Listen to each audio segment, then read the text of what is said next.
السلام علیکم ورحمۃ اللہ وبرکاتہ۔ ناظرین، اللہ تعالیٰ نے اولاد اور والدین کا رشتہ ایسا بے لوث رشتہ بنایا ہے جس میں والدین کی ہمیشہ کوشش بھی ہوتی ہے اور دعا بھی ہوتی ہے کہ ان کی اولاد زندگی کے ہر میدان میں محنت کرتے ہوئے ترقی کرے اور کامیابیوں کے منازل طے کرتے ہوئے سب سے آگے نکلے، سرخرو ہوں اور والدین کا نام روشن کریں۔ اکثر والدین بہت زیادہ فکر مند ہوتے ہیں اور صبح شام بس اسی فکر میں ہوتے ہیں کہ کسی طرح ان کے بچے شوق سے پڑھیں، کیونکہ آج کل کے اس دور میں جہاں ہر گھر کا یہ مسئلہ ہے کہ بچے موبائل پر لگے رہتے ہیں، پڑھائی میں دلچسپی نہیں لیتے اور والدین کو پریشان کیے ہوئے ہیں، تو آج میں آپ کو ایک مختصر سا وظیفہ بتانے جا رہی ہوں۔ یہ مختصر وظیفہ آپ کے بچوں کی تمام تعلیمی مسائل کے حل کے لیے کافی ہے، اور انشاءاللہ یہ وظیفہ کرنے سے آپ کے بچے اللہ کے حکم سے زندگی کے ہر میدان میں کامیاب ہو جائیں گے۔ یہ وظیفہ والدین کے لیے ہے اور والدین میں سے ہی کسی نے کرنا ہوگا، یعنی ماں یا باپ میں سے کسی کو کرنا ہے۔ تو چلیے وظیفہ کون سا ہے یہ جانتے ہیں۔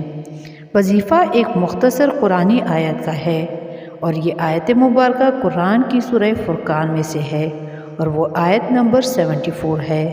ربنا ہب لنا من ازواجنا وذریاتنا قرۃ اعین واجعلنا للمتقین اماما۔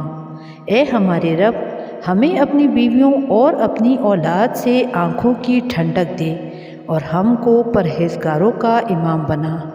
وظیفے کا طریقہ یہ ہے کہ آپ نے ہر فرض نماز میں روزانہ نماز پنجگانہ کے فرائض کی تشہد میں یعنی اتحیات پڑھنے کے بعد اور سلام پھیرنے سے پہلے اتحیات کی دعائیں پڑھنے کے بعد 3 مرتبہ آپ نے اس آیت کو پڑھنا ہے، اور سلام پھیرنے کے بعد اللہ تعالیٰ سے دعا کرنی ہے کہ اے اللہ، ہماری اولاد کو اپنا اور ہمارا فرمانبردار بنا اور ان کو دنیا اور آخرت دونوں میں کامیابی اور کامرانی عطا فرما، اور اپنے علاوہ اور کسی کا محتاج نہ بنا، اور ہماری اولاد کو ہماری آنکھوں کی ٹھنڈک بنا اور ہمارے لیے صدقہ جاریہ بنا۔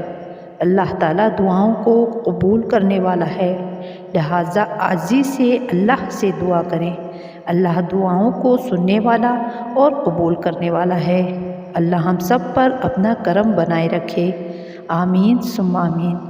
آخر میں آپ لوگوں سے گزارش ہے کہ ہمارے چینل ویمنس انسائیکلوپیڈیا کو سبسکرائب کرنا نہ بھولیں اور گھنٹی کے نشان پر کلک کر کے لائک اور شیئر کریں۔ شکریہ۔ اللہ ہم سب کا حامی و ناصر ہو، آمین ثم آمین۔